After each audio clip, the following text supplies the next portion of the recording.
You are listening to Black Girl Missing, a podcast that covers stories of Black girls who were reported missing when they were under the age of 18.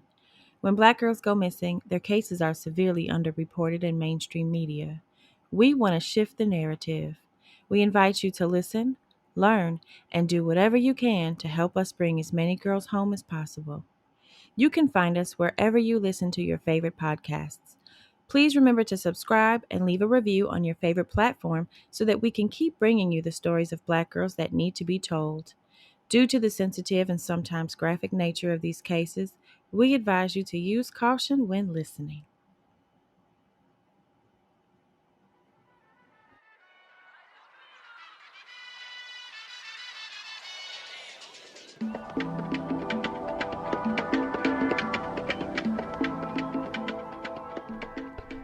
We open each show reviewing cases of girls who are currently missing that we call the Aisha Alert. We encourage you to pay close attention, check our social media, and help us help the families who are still seeking answers and long for their loved one's safe return. We'd like to note that we create these lists of currently missing Black girls in real time, so by the time the podcast episodes are released, there may have been changes. We will have information on each case posted on our social media channels so that you can stay updated. Aisha O'Neal is a 15-year-old girl from Clayton County, Georgia. According to police, Aisha walked away from her last known location at 276 Upper Riverdale Road in Riverdale around 8:30 a.m. Saturday, October 24th. Investigators said that she has been known to run away in the past. She has previously been diagnosed with schizophrenia and bipolar disorder. She's described as an African American female with brown hair, brown eyes, standing about 5'1" and weighing approximately 140 pounds. She was last seen wearing a black hoodie with black shorts and is believed to be wearing one brown flip-flop and one black flip-flop. Anyone with information on Aisha's whereabouts should contact the Clayton County Police Department at 770-477-3550. Blessing Mapson is a 13-year-old girl from Cleveland, Ohio. Blessing was reported missing on Saturday, October 17th. Blessing was last seen leaving the Jane Edna Social Services building on Saturday, October 11th. She was scheduled to get placed that evening, but left with another juvenile around before anything was finalized. She's described as a 5'1" Black girl with black long braids, brown eyes, and weighing roughly 100 pounds. She was last seen wearing black shorts and a red and white Tommy Hilfiger jacket. Anyone with information on Blessing or her whereabouts is asked to contact Cleveland Police at 216-623-5262. Amani Miller is a 17-year-old girl from New London, Connecticut.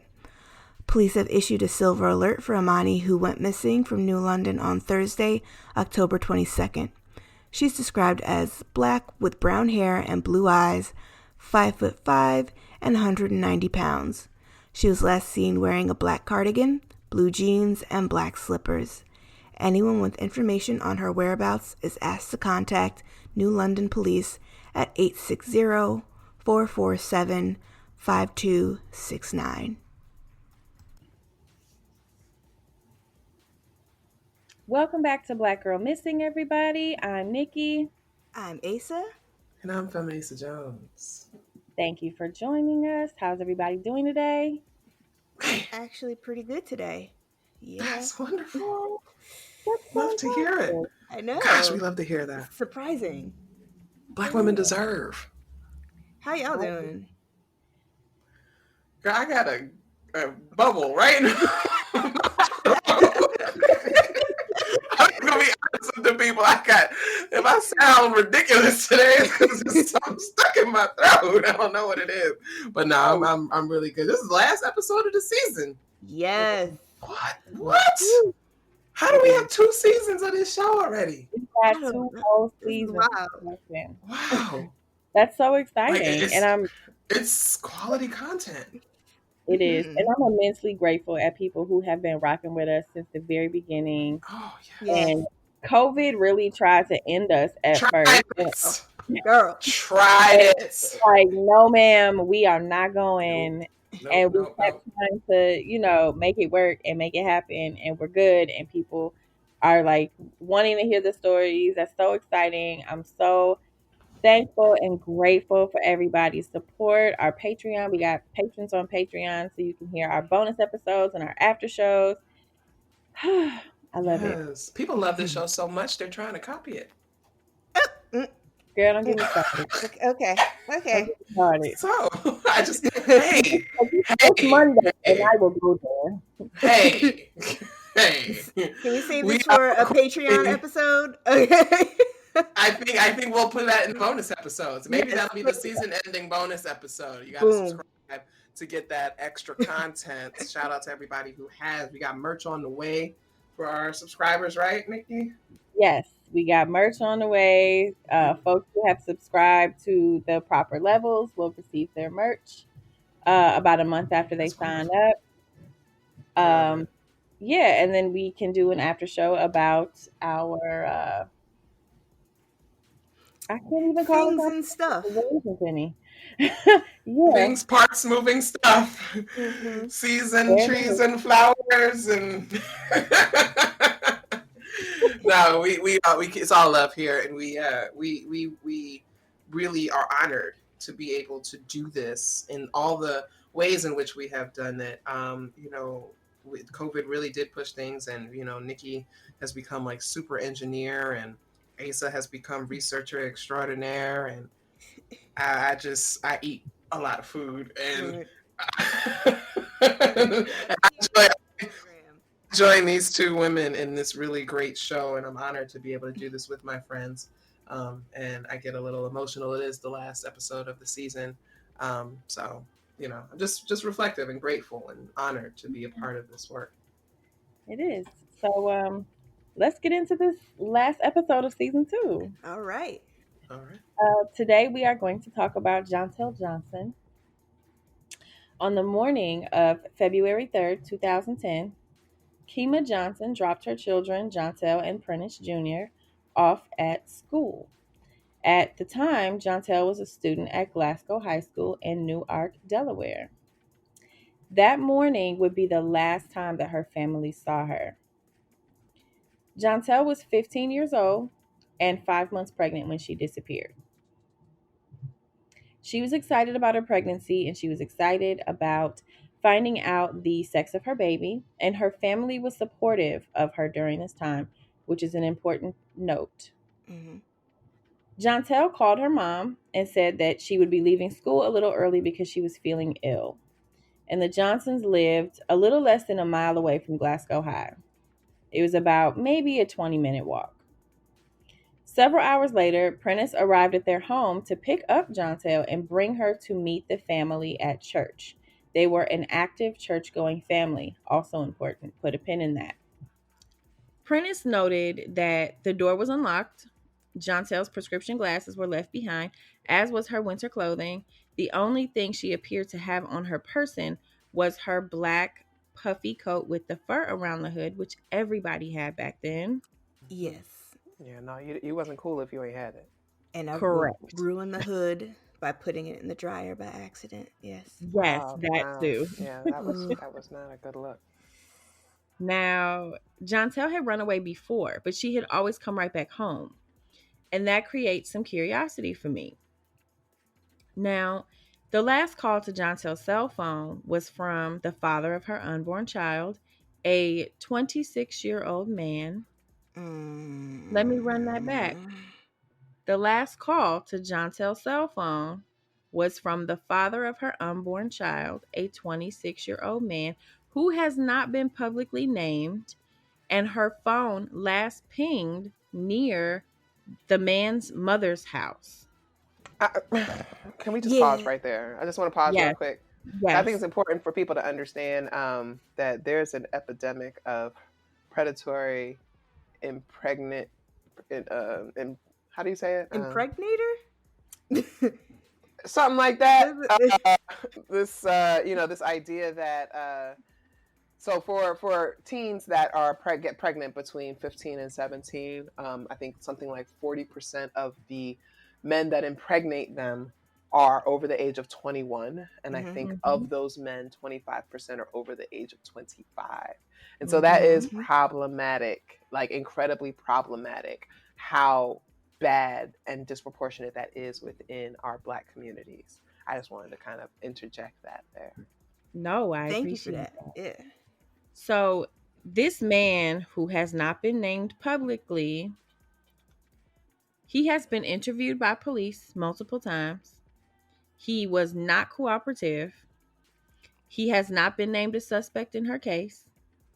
He has other children, and he has been in trouble with the law for being abusive to his children's mothers. Mothers. Okay, but Mhm. he's not a suspect. Right. Oh, he's a suspect on this show. All Yeah. right. All right. So let me even pause right there. Why hasn't he been named? I believe from what I understand, like you can't put someone's name out until they're officially a suspect, but I could be wrong, but that's the reasoning I read behind this. If my Let, pregnant child goes missing and the last person that I know she was with was mm. Jim Jones, I'm going to get on social media and say the last person that my child was seen with was Jim Jones. Now, do we This know is that her very weird that the parents family hasn't knew? even put this out. Do we Right. know that the parents know who that man is? They absolutely. Well, here's the thing. She called him like to her sibling. She has an older sister. Mm-hmm. To her older sister, she called him her boyfriend. Okay. So it's not like this is some secret clandestine person in her life that nobody knows about. Hmm. The family knows who he is. So my issue here is she's 15 years old. She ain't been 15 that long. She's 5 months pregnant. Good student, athlete, beautiful girl, gorgeous, beautiful girl. She's very petite, 5'2". She's about 120 pounds when she went missing, and she's 5 months pregnant. So she's probably around 100 pounds or so. She comes from an athletic family. Her and her brother both have athletic backgrounds. Mm-hmm. Um, she ran track, I believe, or cross country, one or the other. I don't remember which. But she's a very cute girl, beautiful girl. Um, kept her hair either braided or in like these various like wavy styles. Super cute. If my kid has gone missing and I know that she has been dating or is impregnated by somebody who's almost 30 years old, I'm saying your name. I don't care if I gotta you gonna take me to jail? What you gonna do? Sue me? Mm-hmm. Let's do it There's then. nothing. You ain't gonna beat me. Yeah. You ain't gonna beat What you me. gonna do? But here's what's interesting, right? Why wasn't this person arrested for That is sexual assault? really that is the question that really That really bothers needs. I mean, I know why he wasn't, all right, because it's a Well, Black girl, and we know right. that. yeah. Because But the system don't work. and I'm Mm-hmm. and I'm not advocating. I'm actually advocating for him to have his ass beat up and down the street. But it's curious to me that they know Mm-hmm. that she was Absolutely. impregnated by a 26-year-old man, a man 11 years older than her, and no legal action was taken against him. But wait,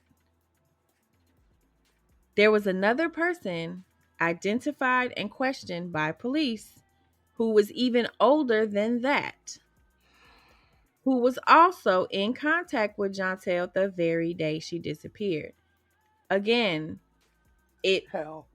Mm-hmm. it gives me it's curious, okay? Because first of all, what was happening in her social life that she had all this access to these older men? Like, where are your parents? What are y'all doing? Unless they So are the type that hang out and But you wait a know. minute. This is my no, thought. no, this is a This is region. my This is thought. also a regional thing. This is my thought. Because she has a very religious family who stays in church. A lot of times when you live in an area where a lot of folks that you're around are going to church, it introduces the dynamic of older men and younger girls fraternizing. Mm-hmm. So, and I'm not saying that this was like a church person who did this, Mm-hmm. but my thought is it is Mm-hmm. possible that this is somebody that the family knew and that's why they don't name him. True. Could this be allegiance to the church? Possibly. It We don't could know. be. Mm-hmm. It could be. But also, I also want to throw in that this is a very interesting thing I've realized since moving back to Philadelphia in this region is that there's a disproportionate number of these May December kind of connections here. And that you find that in areas with very high poverty. You find more older men with younger women because or younger girls or whatever, because they're raised to believe that their way out of poverty is to find a man. So even when you see a lot of the news headlines that are related to couples or things like that, there's often a 10, 15, 20-year difference Yep. between the girl or the woman and the man involved. And that's something that I just really noticed since I'm moving to Philadelphia and to this Mm-hmm. region, and then being out in the street and watching folks and seeing it. Part of it in Philadelphia, someone explained to me, is related to the high Muslim population and like kind of, Mm-hmm. these coordinated marriages. I don't want to say arranged, but kind of coordinated or intra-community kind of things. And, Right. second and third and fourth wives or whatever. The other part of it is really big on poverty. And that is from working directly with women who had succumbed they had children by these men. And they literally called them my old man because the man is like a good 20 years older than them. And I remember there was a situation with a Temple police officer and I guess his partner or whatever. They had like kidnapped this woman and sexually assaulted her. And when I was looking at the age, she was in her 20s. They were in their 40s. I was like, Mm-hmm. what is this? And that's when I first started paying attention. So if this Mhm. is in that kind of Philly, Delaware, it's especially with the poverty that is happening in Wilmington and Newark and Philadelphia, to me, this could also be a regional thing here. Like it's almost rare to see couplings where the girl and the guy are close in age. Mm. So also, the family's from Philly. Okay. The older sister, who's an adult, she lives in Philly. She's Muslim. She's a Philly Muslim. That makes Um, sense. yeah. So, and they said that when they were looking for Janteyl, that she could be in the Wilmington area, she could be in Philly, she could be in Maryland, and they've lived in all of these places, over the last several years. So I mean, it's very possible. Like, there's a lot of possibilities here. There's a lot of ways this could have gone. Mm-hmm. And I think that nuance is important in cases like this because it's not something that law enforcement automatically is aware of because that's a Black thing. It's not, law enforcement is Eurocentric. It's white.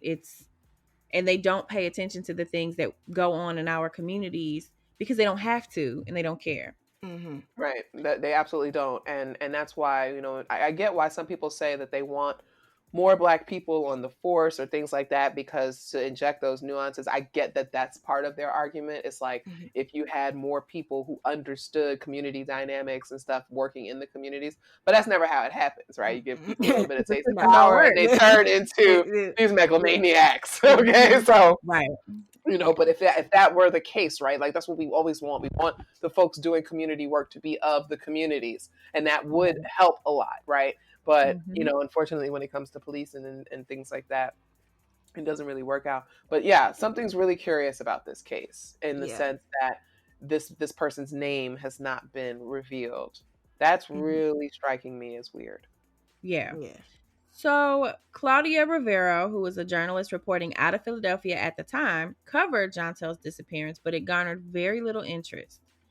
Now, Rivero spoke with Robert Lowry Jr., who's the vice president of Missing Children Division at the National Center for Missing and Exploited Children, about Janteyl's case. And despite her having run away in the past, Lowry made it clear that the National Center for Missing and Exploited Children does not classify missing children as runaways because, as we have pointed out many times, it desensitizes the public to the crisis. The missing who are marked as runaways are cast away as having behavioral problems, or they ran off on their own, or they don't want to listen to their parents, or etc., etc. And the previous events when Janteyl had run away didn't last long. She came home right away. I'm bothered by this because she was so young and she was at a very fragile time in her life. 5 months pregnant. Like, you need to be resting, you need to be nourished, you need to have the things that you need family support. medical support, things like that. So for her to have seemingly vanished into thin air, but yet the people that she's been around, that concerns me because someone's not saying something. Right. I'm really sorry. I'll have to edit this part out. But I just it's such a vulnerable time in a woman's life, regardless of age. And I can't imagine how she felt or what she may have possibly been going through. We don't know where her child is. Her child should be about 9 years old now. I'm thinking to myself, if she's with this older man, this guy who was 26 at the time, it's been 10 years. So he is now 36. This man who is 36 years old, is he taking care of her? Is she safe? Did they just run away so that they could be together? Because if he has other children and there's other, these children are by, multiple other women, he clearly has contact with his mother because her phone was pinged near his mother's house. Some of these people have seen him. You telling me that this man ran away with this girl and his kids haven't seen him in 10 years? Mm. They have. They have, which That leads me to believe that there crazy. is some kind of cover-up situation happening. Mm-hmm. Yes. Absolutely. Absolutely. And I can't, there's nothing about this idea that he is, I don't believe that he possibly kidnapped her or lured her away and then never came back. Or he took her away and there's been no follow-up. He hasn't seen his kids. He hasn't spoken to his mom. Like, he's 36. So if we're thinking realistically, 36 is fairly young. His mother's probably still living. So you telling me none of these people have seen or heard from him in 10 years? And They have, and so yeah. I feel like it's something. It could be something religious. It could be something where maybe if she went off with an older Muslim guy, she may have a Muslim name now. She may be covered head to toe because a lot of the Black Muslims in Philadelphia definitely cover, like, literally just eye slits. The women are fully covered here all year long. So she could easily be walking around with a completely different name with her child, probably more children, and she could be up in Germantown right now. Like, she could be Mount Airy right now, and we would know because especially if there was any kind of grooming or anything that came up around that. I'm also curious as to how her family was treating her while she was pregnant. Because not all teens, pregnant teens get a lot of love and support that they need. And I wonder if there was any part of her that felt like she had to leave or she had to run away. They were supportive.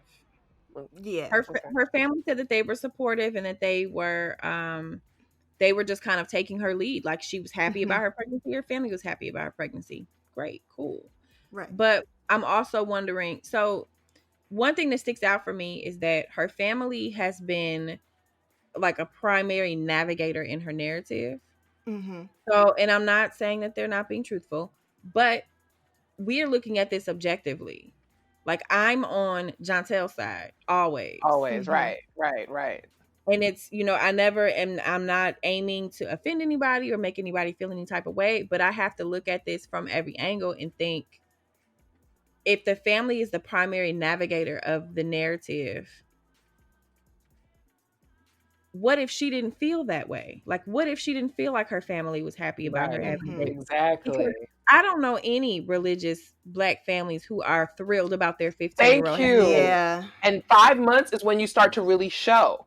So, I come from a family where my aunt got pregnant at 16 in the 60s, and she was hidden away. She was hidden away. You did not see her. They still do that. When you're a teenage girl and you get pregnant, they still send you away. Oh, y'all gotta go stay with my aunt for the summer, or whatever. And then you come back and you either have a baby with you or you don't. And people are stuck speculating, trying to figure out what happened to you. Yeah.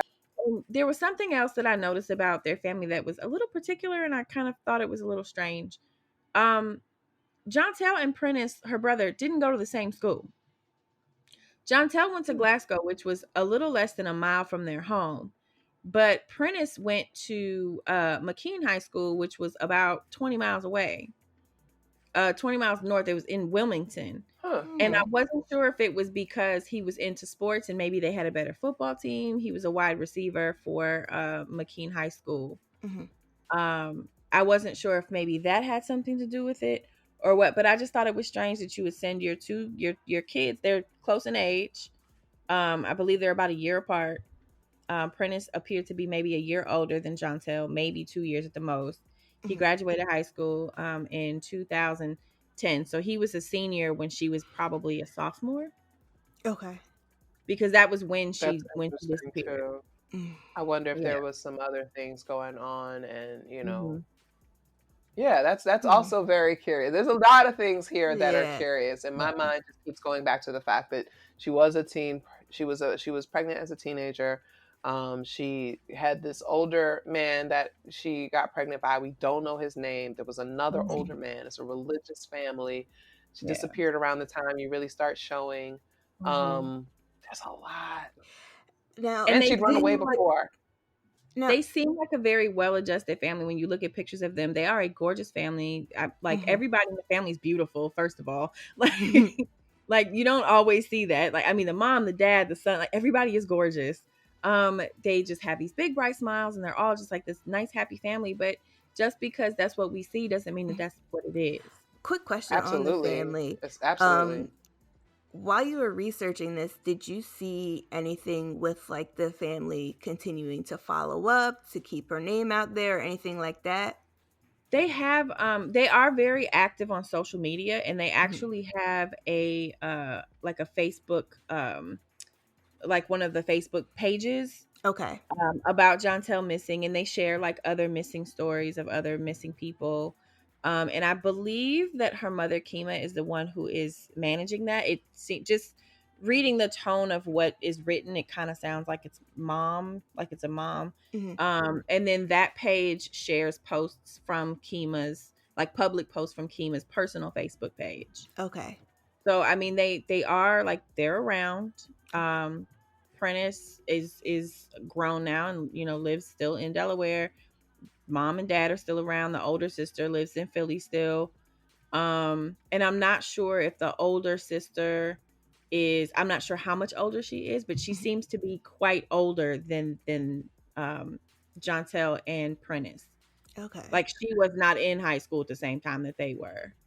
But I mean, her family, like she gave an interview. I mean, she was full on crying and she was upset. So, I mean, I'm not saying her family doesn't miss her, but there's something that family I feel is not saying. Yeah. And it's concerning me. What if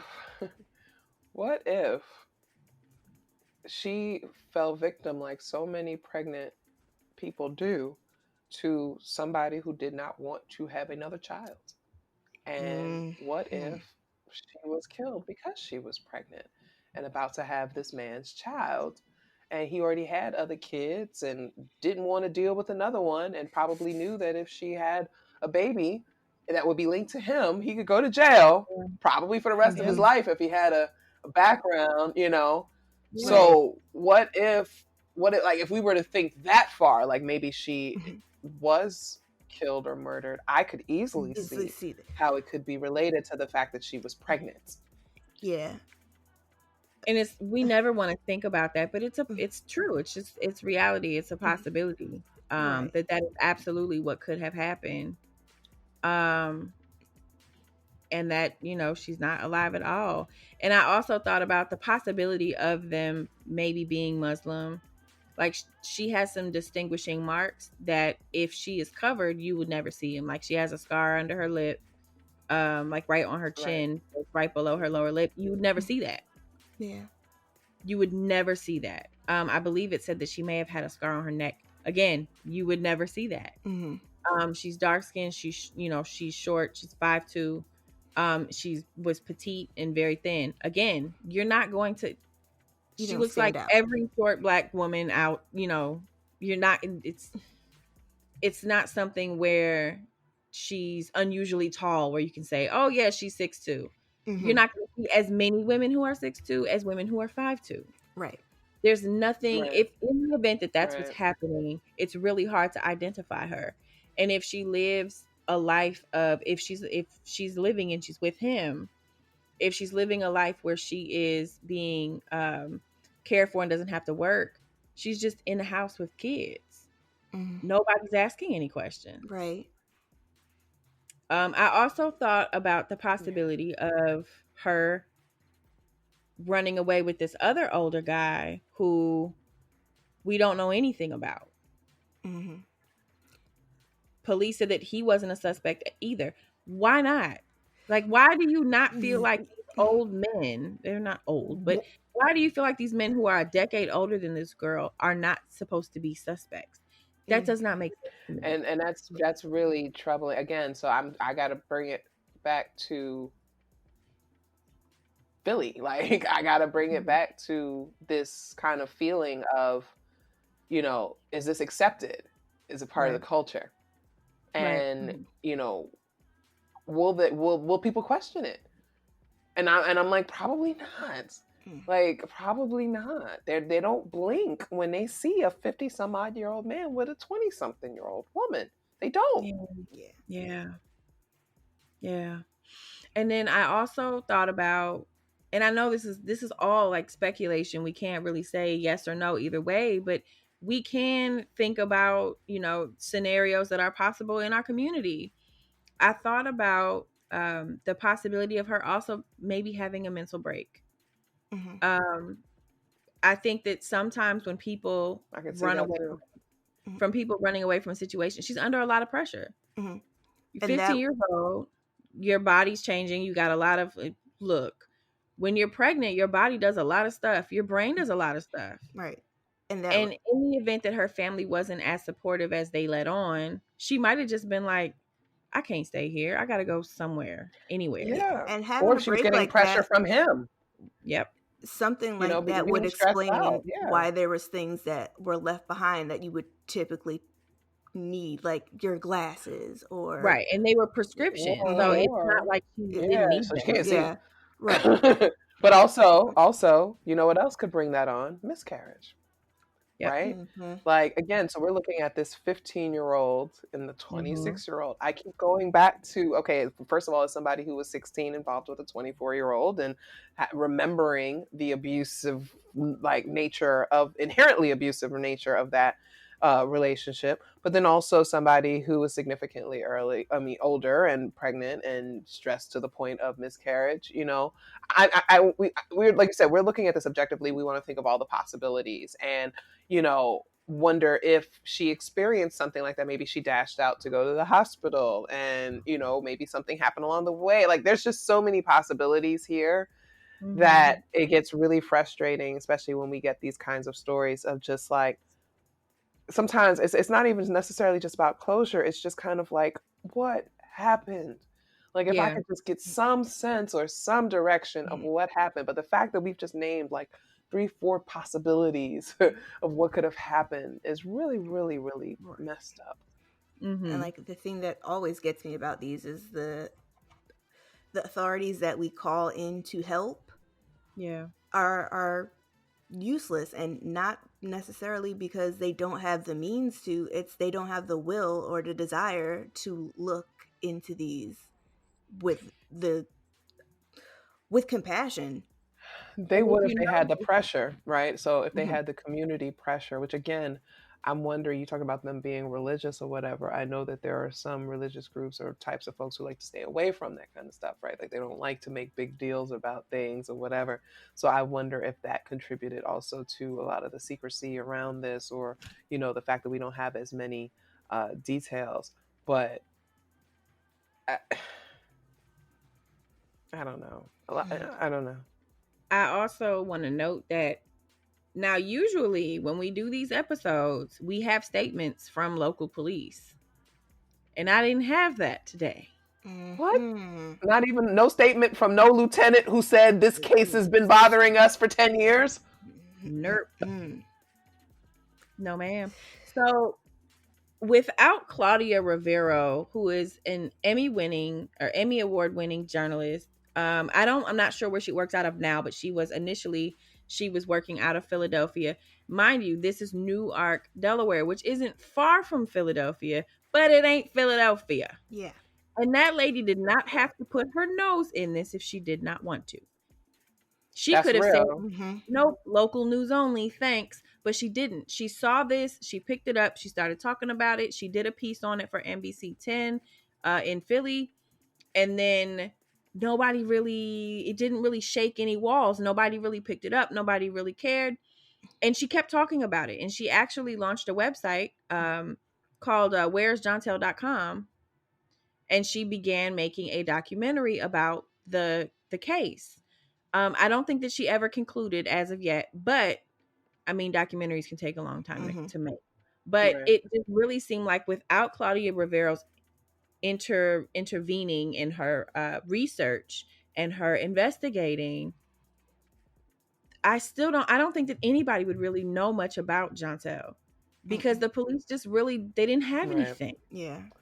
And there's on Delaware State website, they have like a little section for people who've been missing for a long time, and they briefly mention Janteyl on it, which is fine, but I think that it's more of a formality and less of a really true concern. However, in 2018 they put Janteyl's case on their cold case roster, which means they are reinvestigating it. Okay. So that's good. That's a good thing. But what y'all been doing all this time? Right. Because usually when they bring something back, it means they have a little piece of something too. Right. If they add your case, so they did explain that if they add your case to the cold case homicide unit, it's because they have something that's new. They're like that's the caveat to adding it, is it has to be something that they didn't have before. Obviously, we have no idea what that new thing was, but she has been added to the cold cases. So I'm not sure if that means they think she's no longer living or what. I hope that she is. I hope that she had her baby. I hope that everybody's safe and healthy and, is taken care of. But we won't know, and we don't know until something else happens. I think it was, just kind of thinking across the season, across the 2 seasons that we've had, just really interesting, looking at the differences in how families respond to these things. Like, I guess I'm just always just kind of curious about like what makes one family just go, never stop, 20 years, 25 years, all the time, checking in every week, calling talking to anybody that want to interview, anything like that, versus the ones that we don't really hear much from after a while, or, it's hard to find that kind of stuff. I'm always interested in how those change and whether or not it varies by age. I think we can look at that too, kind of like when they went missing younger, was it more, more energy versus when they went missing when they were older, or, those kinds of things. I also think that, really looking at regional things, where this person lived, where they went missing, the resources there. I know that Philadelphia and this area, Newark, Wilmington, the resources just don't exist. These are these are poor cities. These are poor cities. They just do not have the money and the resources for these kinds of things. Like, they don't even really have the resources to be in the top 10 of police brutality because, they just don't. Like, there ain't nobody doing nothing. Like, you see them on the corner, like, just doing nothing. So I don't expect that. Remember, I think it was last year, there was all these girls going missing from West Philly, and it's like, why is nobody doing anything about this? Like, these girls are being snatched off the street. What's happening?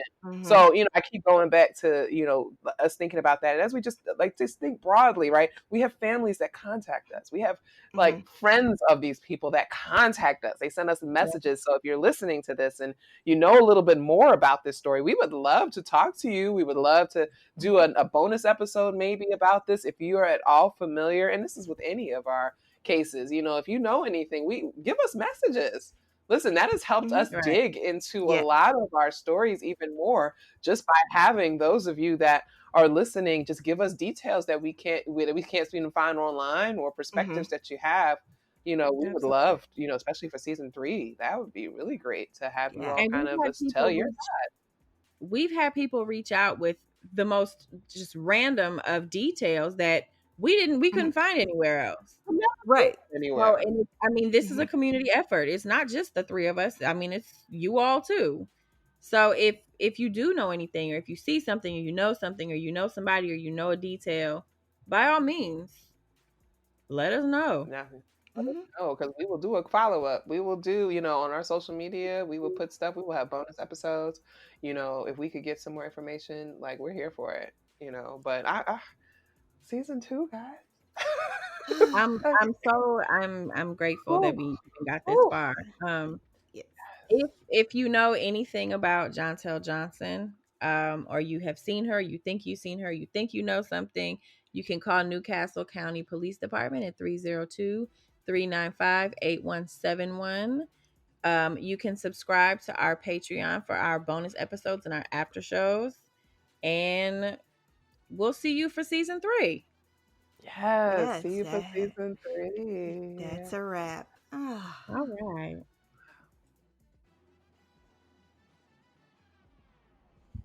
Black Girl Missing Podcast is researched, written, and produced by 3 concerned Black women who want justice for missing Black girls.